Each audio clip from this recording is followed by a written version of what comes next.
Sa matagal na panahon talaga namang naging open pagdating sa relasyon, si megastar Sharon Cuneta mula sa unang asawa na si Gabby Concepcion, hanggang sa ikalawa niyang mister na si Senador Kiko Pangilinan.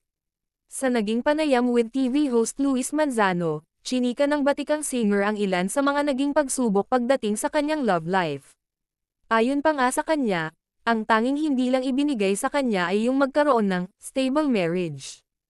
I'm very grateful for all the things I've been blessed with, but you know what's funny, Lord, wag po kayo magagalit sa akin, ikukwento ko lang, si ni Sharon. Kwento niya, isa lang yung dinasal ko na lahat binigay sa akin puwera yon, kasi nung bata ako ang gusto ko lang magkaasawa ako, magkaanak, tapos aalagaan ko lang yung asawa at mga anak ko.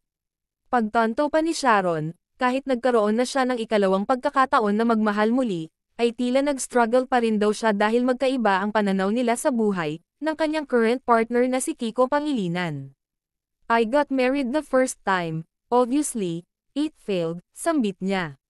Patuloy niya, it's still a struggle to keep the second marriage going, always a struggle.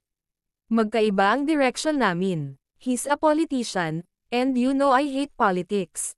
Magkaiba kami, but we managed to make it work, paliwanag pa ni Sharon.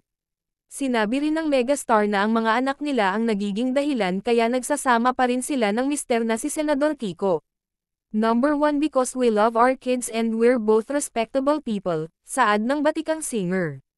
Wika pa niya, meron na parehong matinong tao, parehong mabait, parehong disente na hindi nakikita ng tao, yung nangyayari inside the bedroom or inside their house, kapag sila na lang, so wala na sila doon.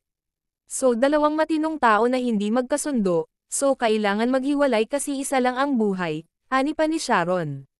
Kung maaalala, taong 2022 nang ibinunyag ng 57-year-old actress na 6 na buwan tumagal ang tila, lovers quarrel, nila ng asawang si Kiko, na akala nila ay hahantong na sa hiwalayan.